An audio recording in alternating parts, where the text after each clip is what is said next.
இந்த கஜா புயல் நிவாரண நிதி திரட்டல் இந்த நாடகத்தில் எனக்கும் பங்களிப்பு கொடுத்த அன்பு அப்பா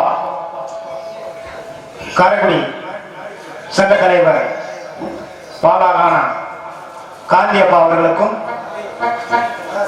திண்டுக்கல் ராஜ நடிகர் ஜிவி செங்குட்டுவன் அண்ணன் அவர்களுக்கும் உடப்பங்கட்டியை சேர்ந்த பி பெருமாள்ராஜ் அண்ணன் அவர்களுக்கும் மனமார்ந்த நன்றியை தெரிவித்துக் கொள்கிறேன்.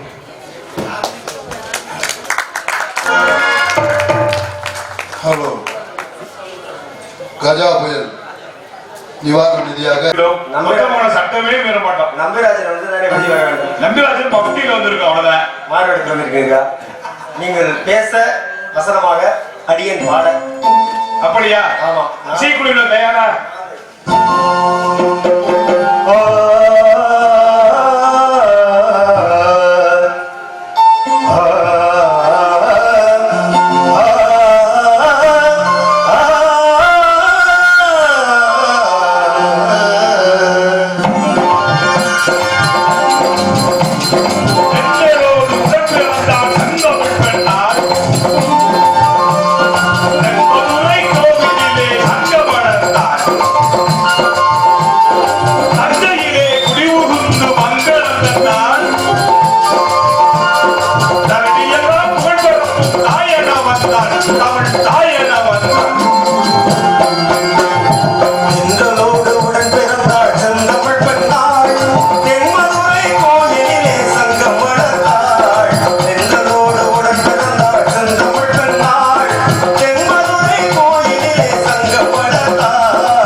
கம்பன் வீட்டு கட்டுத்தரையும் கோயும் என்று கேள்விப்பட்டிருக்கிறீர்கள். இங்கே காரைக்குடி இசையாளத்தின் இந்த கத்துக்குட்டியும் இன்று கவிபாடி இருக்கிறது. நன்றி. வணக்கம். வாங்க வள்ளி அழைத்து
நிற்க அதற்கு தலை என்று முறையோடு நுழைப்பற்று அவையிடமிருந்திருக்கும் ஆண்டவர்களுக்கும் சான்றோர்களுக்கும் மற்றும் நாடகத்தின் விழாவினையும் மிக சிறப்பாக ஒரு முக்கியமான விஷயத்திற்காக இங்கு 1-2 ஒற்றுமையாக நடத்தி கொண்டிருக்கும் நிறைய எல்லாருமே சொல்லிட்டாங்க இந்த பெண்ணுடைய தாக்கத்தையும் அதனால் பாதிக்கப்பட்ட பாதிப்புகளையும் சொல்றது கிடையாது. ஏன்னா செய்யாமல் செய்த உதவிக்கு வையகமும் வானகமும் ஆற்றல் அரிது என்பது ஐயன் வள்ளுவருடைய வாக்கு. அந்த கிழங்க காலத்தினால் செய்த நன்றி சிறிதனரும் யாழத்தின் மாணவர் இது வள்ளுவருடைய வாக்கு. காலம் முடிந்து ஒருவருக்கு செய்யக்கூடிய உதவி இந்த உலகத்தை விட மிகப்பெரியது அப்படின்னாங்க. பொதுவாக நம்ம பாசம் அதிகமாக வைக்கிறது பிள்ளைங்க மேலதான் வைப்போம். ஆனா இந்த புயலின் தாக்கத்தினால பாத்தீங்க அப்படின்னா வறுமையின் காரணமாக கட்டுக்குட்டை சேர்ந்த ஒருத்தர் தன்னுடைய பிள்ளையவே கொண்டு போய் 10,000 ரூபாய்க்கு வித்துருக்காரு. இப்ப எந்த அளவுக்கு அவங்க வறுமையில வாடி இருந்தாங்க, எவ்வளவு பயிர்கள் அழித்து விவசாயிகள் இழந்து அமர்ந்திருக்காங்க. இப்படி ஒரு இக்கட்டான நிலை நம்முடைய தமிழகத்தில் வந்திருக்கு. அந்த இக்கட்டான நிலையை தடுப்பதற்காக 1-2 அற்புதமான நிகழ்வினை ஏற்பாடு செய்து ஒற்றுமையாக இருந்து நிகழ்த்தி கொண்டிருக்கும் அனைத்து அன்புலங்களுக்கும் தனித்தனியா சொல்ல நன்றி சொல்றதில்ல. அனைத்து அன்புலங்களுக்கும் மனமார்ந்த நன்றியையும் சிறந்தாழ்ந்த விளக்கங்களையும் தெரிவித்துக் கொள்கிறோம். நன்றி, வணக்கம் வணக்கம் வணக்கம். ஆக ஆரடம் நடந்துள்வார்கள் ஆரம்பம் வாழ்க.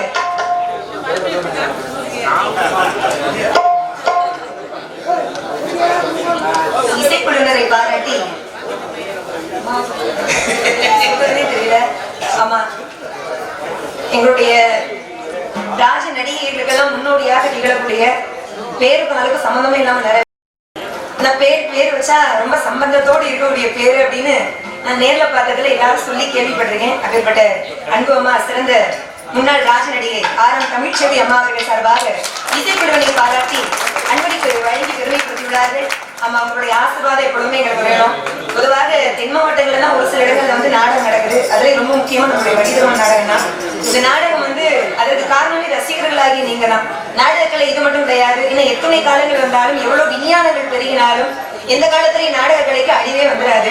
அப்படி அழிவே வராம இருக்கிறதுக்கு காரணம் யார் அப்படின்னா நாடக ரசிகர்களாகி நீங்க.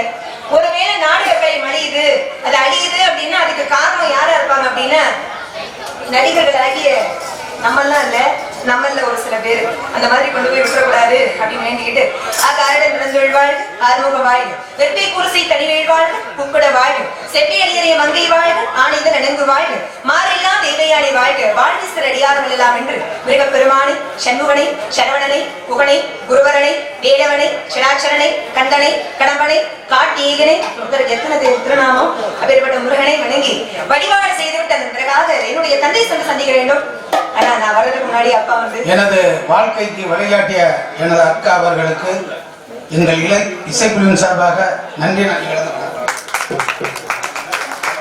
இந்த அளவுக்கு இருக்கேன்னா அக்கா தான் முதல்ல என்னை அறிமுகப்படுத்தினாங்க. இந்த அளவுக்கு குடும்பம் நல்லா இருக்க, வசதியா இருக்கு. அக்காவுக்கு ரொம்ப பாருங்க. நீங்களும் கீழே என்ன நினைச்சா இப்ப எனக்கு ஒரு சின்ன பெருமையா இருக்கு. ஏன் தெரியுமா, எங்கெல்லாம் உட்காந்துருக்காங்க கொஞ்சம் கூட பயமெல்லாம் நம்ம பாடுவோம் பாருங்க, பெரிய விஷயம் இல்லையா? அதனால ஆக அந்த முருகனை வணங்கிட்டு எங்க அப்பாவும் எங்க அண்ணன் வந்து என்னை பத்தி பாடினாங்கல்ல, அந்த பாட்டெல்லாம் என்னை பத்தி தான், எல்லாம் தெரிஞ்சுக்கோங்க. அதனால எங்க முருகனை வணங்கி விட்டு அதன் பிறகாக அப்பாவை சந்தித்தது போல் ஒரு நிகழ்வை நிகழ்த்தி காட்டலாம்.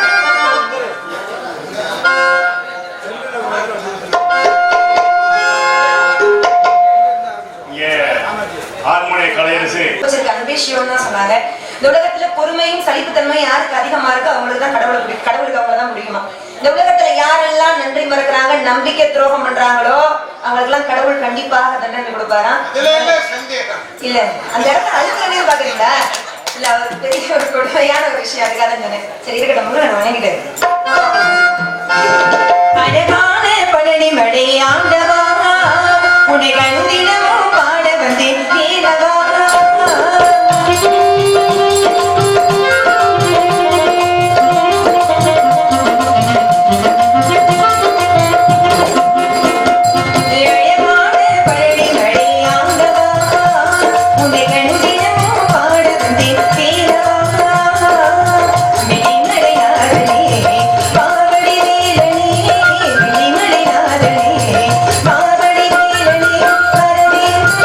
வீர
காட்டுக்கு செல்ல வேண்டும், ஆண்கள் உழுது இரட்டு வேட்டைக்கு செல்ல வேண்டும். இது எங்களுடைய வழக்கம். அதற்கிணங்க என்னுடைய அருமை தந்தையார் காவலுக்காக போக சொல்லியிருக்காங்க. முருகப்பெருமானுக்காக சிந்தனை, எங்களுக்காக பெருந்திரையும் 2 திணைகள் திணை குளத்திலே விதைக்கப்பட்டுள்ளது. திணை பயிர்களை பலர்கள் பயிரிடா வண்ணம் கண்ணும் கருத்துமாக ஆளுநரும் சொல்லி பலவைகளை நான் விரட்ட வேண்டுமா? இன்னைக்கு துணைக்காக நான் செல்கிறேன். துணைக்காக நிறைய பேர் வராங்க. நான் கடைசி வரைக்கும் நான் காவல் பார்க்க முடியாது போலயே. இன்னைக்கு மட்டும் அப்படித்தாங்க. ஆமா, அதனால அப்பா காவலுக்காக போக சொல்லியிருக்காங்க. குறிஞ்சி, முல்லை, மருதம், நெய்தல், பாலை. குறிஞ்சி, முல்லை, மருதம், நெய்தல் 4 நிலம் தான் தமிழ்நாட்டுக்குள்ள இருக்கு. அதாவது 4 நிலங்களால் சூழப்பட்டதுனால தமிழகத்துக்கு நானிலம் அப்படின்னு ஒரு பெயர் உண்டு. பாலை நிலம் கிடையாது. குறிஞ்சினா மலை மலை சார்ந்த பகுதி, முல்லைனா காடும் காடு சார்ந்த பகுதி, மருதம்னா வயலும் வயல் சார்ந்த பகுதி, நெய்தல்னா கடலும் கடல் சார்ந்த பகுதி, பாலைனா மணலும் மணல் சார்ந்த பகுதி. இந்த 5 நிலத்தில் 4 தான் தமிழகத்துக்குள்ள உண்டு. பாலைவனம் வந்து தமிழ்நாட்டுக்குள்ள கிடையாது. இனிமேல பாலைவனம் வர்றதுக்குரிய திட்டங்கள்லாம் நிறைய இருக்கு. எல்லாரும் ஒட்டகம் வாங்கி வச்சுக்கோங்க, பாலைவனத்துல சவாரி பண்றவங்க. குறிஞ்சின்னா மலை மலை சார்ந்த வழியில நடந்து போனா கால் வலிக்குன்னு இல்ல, என்ன வழி முதல் பாருங்க. குறிஞ்சி அப்படின்னா முதல்ல எல்லாம் மலைப்பகுதிகள் தான் குறிஞ்சி நிலமாக இருந்தது. ஆனா இப்பொழுது எங்கெல்லாம் கல்குவாரிகள் இருக்கோ அதெல்லாம் குறிஞ்சி நிலமாக இருக்கு. முதல்ல எல்லாம் காட்டு பகுதிகள் முல்லை நிலமாக இருந்தது. இப்பொழுது எங்கெல்லாம் தொழிற்சாலைகள் அதிகமாக இருக்கோ அதெல்லாம் முல்லை நிலமாக இருக்கு. முதல்ல மருதம்னா வயல்லாம் என்ன விளையணும்? நெல் விளையணும். இப்ப கல்லுதான் விளையுது. ஒரு காலகட்டத்துல கருது கட்ட தூக்கி தலையில வச்சுட்டு அப்படி நடந்து வரும் பொழுது சாலை ஓரமா மகிழுந்து போகும். மகிழுந்துனா என்ன? காரு. காருனா ஆங்கிலம், மகிழுந்துனா தமிழ். அந்த மகிழுந்து போகும்பொழுது என்ன பண்ணுவாங்கன்னா ஆச்சரியமா பார்ப்பாங்க, கார் போகுதே அப்படின்னு. கருத்து தூக்கிட்டு வர பெண்கள்லாம். ஆனா இப்ப என்ன ஆயிடுச்சுன்னா நம்ம எல்லாம் கார்ல சவாரி பண்ணும் பொழுது ஆச்சரியமா பாக்குறோம். வயல்வெளிகள்லாம் வயல்லாம் இருக்கே. எதை ஆச்சரியமாக பார்த்த காலமும் இப்ப என்ன காலம் வந்துருச்சுன்னு பாருங்க. அதுக்கடுத்து நெய்தல் நிலம் கடலும் கடல் சார்ந்த பகுதி. கடல்னா உப்பு விளையணும். ஆனா இங்க அமில கழிவுகள் தான் அதிகமாக தங்குது. அப்ப இப்படியே போய்கிட்டே இருந்தா ஒரு காலகட்டம் வந்த உடனேயே 4 நிலங்கள் வழிந்து என்ன உருவாயிடும்? தமிழகமே பாலைவனமா போயிடும். ஏற்கனவே இந்த நிலைமையில இருக்கு. இது போக இயற்கையினுடைய சீற்றம் வேற கொஞ்சம் இப்படி எல்லாம் இருந்தா இப்படி இயற்கை மிஞ்ச யாராலும் முடியாது. இயற்கையும் இறைவனும் உண்டு. இதெல்லாம் நான் ஏன் சொல்ல வரேன்னு கேக்குறீங்களா? முதல் நிலம் இருக்கு பாருங்க குறிஞ்சி, அதுக்கு கடவுள் முருகப்பெருமான். அவருக்காக இன்னைக்கு காவல் சிறப்பாக நடக்கணும். கலியுக தெய்வம் முருகன். இந்த பாத யாத்திரை பக்தர்கள் அதிகமாக செல்லக்கூடிய ஒரு ஸ்தலம் உண்டு அப்படின்னா அது திருநாவினங்குடி பழனியம் வழிதான். அதாவது நவ கிரகங்களிலே செவ்வாய் கிரகத்தினுடைய நேரடி அருளும் ஆதிக்கமும் விளங்குகின்ற ஒரு ஸ்தலம் அப்படின்னா பழனி தான். ஆமா, பழனி அப்படின்னாலே எல்லாருக்கும் ஞாபகத்துக்கு வர்றது என்ன? சாப்பிடவே நீங்க சொல்றத பார்த்தா எனக்கு வேற விஷயம் ஞாபகம் வருது. ஒரு 2 அதிகாரி பேசிட்டு இருந்திருக்காங்க. பேசும்போது 2 பேர்ல ஒருத்தர் 2 பேரும் பேசிட்டு இருக்காங்க. ஒரு பத்திரிகையாளர் வந்து கேட்டிருக்காரு, 2 பேரும் என்ன பேசிட்டு இருக்கீங்க அப்படின்னு. இல்ல நாங்க இன்னும் ஒரு 2 நாள்ல ஒரு 100 விவசாயியும் ஒரு திரைப்பட நடிகையும் கொல்ல போறோம் அப்படின்னாங்க. வந்த பத்திரிகையாளர் கேட்டாரு, ஏன் திரைப்பட நடிகையை கொல்ல போறீங்கன்னு கேட்டாரு. அப்பதான் அந்த அதிகாரி சொன்னார், நான் சொல்லல விவசாயி செத்தா ஒருத்தர் கண்டுக்க மாட்டாங்க. 100 விவசாயி சாக போறான்னு சொல்றேன், ஒரு நடிகை சாக போறத பத்தி கேட்கறேன். எப்படி இருக்கு பாரு. நான் அந்த மாதிரி பழனினோட ஞாபகத்துக்கு வருது பஞ்சாமிரதம் சாப்பிட்டத சொல்றீங்கப்பா. பழனி அப்படின்னு உடனே ஞாபகத்துக்கு வர்றது என்ன அப்படின்னா முருகப்பெருமானுடைய ராஜ அலங்காரம் தான்.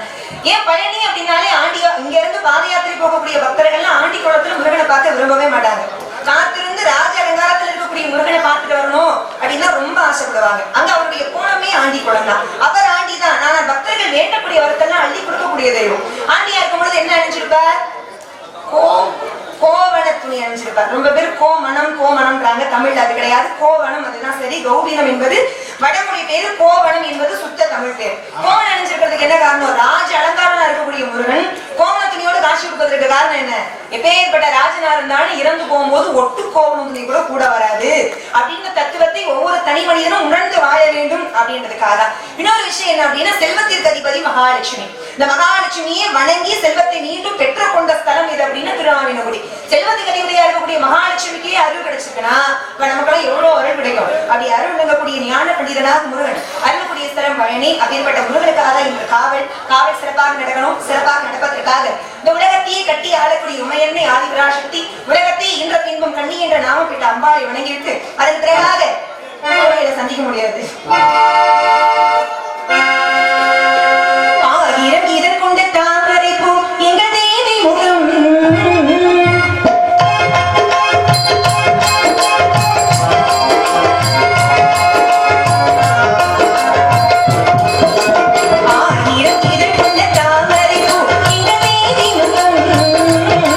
அந்த ஆதி சக்தி கருமாறி ஆலயம் தாழ்வு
விளங்கும் சக்தி அம்பாளுக்கு மட்டுமே உண்டு. அந்த சக்தியின் மூலமாக ஆரம்பங்களும் ஒருமுகமாக இணைக்கப்பட்டதா பெருமான் முருகனுக்கு சண்முகன் அப்படின்ற திருநாமம் வந்தது. அப்பேற்பட்ட தமிழுக்கே தனிப்பெரும் தெய்வமாக விளங்கும் முருகனை சாதாரண தெய்வம் திண்டுக்கலை சேர்ந்த சரவணன் மற்றும் ராஜாங்கம் மாணிக்கவேல் இவர்கள் மூவரும் இணைந்து இசைக்குழுவை பாராட்டி 101 அன்பளிப்பு மற்றும் சொக்கநாதபுரம் சுப்பையா அம்பலம் நினைவாக 101 ரூபாய் அன்பளிப்பு இசைக்குழுவாக அடைக்கநம்பலம் அவர்களும் இணைந்து இசைக்குழுவை பாராட்டி 101 அன்பளிப்பு கொடுத்துள்ளனர். அவர்களுக்கு எங்கள் தலைமையில் சார்பாக நன்றியை தெரிவிக்கிறோம். நன்றி, வணக்கம். அனைத்து நிதிக்கு தான் நிவாரண நிதி பாத்தீங்கன்னா 1 லட்சத்துக்கு மேல மக்கள் எல்லாம் நிவாரண முகாமிலே தங்கியிருக்காங்களா. இதற்கு ஒரு அவலமான நிலைக்கு ஆளாயிரம் தமிழகம். அது எல்லாருமே சேர்ந்து உதவி புரியணும். மனிதாபிமானம் அப்படின்றது எல்லாருக்குமே வேண்டும் அப்படின்றத எடுத்துக்காட்டு வகையில தான் அந்த நிகழ்வு. அதனால இன்னைக்கு நாங்க எதுக்காக வந்திருக்கோம்னா காவலுக்கு போகணும். திணை பயிர்களை எல்லாம் காவல் காக்கணும். தோழி பெண்களை எல்லாம் அழைத்துக் கொண்டு நான் செல்ல வேண்டும், நான் செல்ல வேண்டும் இல்லை, நான் சொல்லிட்டு மட்டும் போவேன், வேற சொல்லுவாங்க. அதனால சீக்கிரமா போய் காவலை பார்க்கணும். முருகன்னா எனக்கு அவ்வளவு புரியும், அவருக்காக காவலுக்கு வந்தேன். இல்லைன்னா சம்மதிச்சிருக்கவே மாட்டேன். ஏன்னா பொதுவாக நம்ம பார்க்கக்கூடிய எல்லா வேலைகளையும் நமக்குன்னு ஒரு சுயநலம் இருக்கும். சுயநலம் இல்லாம யாராவது இந்த வேலையாவது பார்ப்போமா? பார்க்க மாட்டோம். ஆனா இன்னைக்கு அப்படி கிடையாது. எல்லாரும் பொது நலம் கருதி எல்லாருமே வந்துடும். அதுதான் உண்மை. அந்த வகையில சீக்கிரமாக போகணும். வனத்துக்குள்ள போறவங்க நிறைய குயில் இருக்கும், கிளி இருக்கும், நிறைய இருக்கும். இப்ப குறைவா தான் இருக்குது. இனிமேல் இருக்கும்னு நினைக்கிறேன். சின்ன குயில் பாடும் பாட்டு கேட்குத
காதலின் காரணமாக.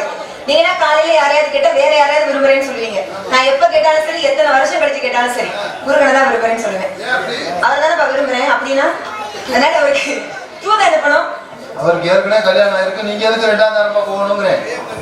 அந்த தெய்வ யானைன்ற ஒரு கதாபாத்திரம் எப்படி வந்துச்சு, யாரால் கொண்டு வரப்படும் ஒரு கதையை இருக்கும். அது அப்புறமா பேசிக்கிறோம்.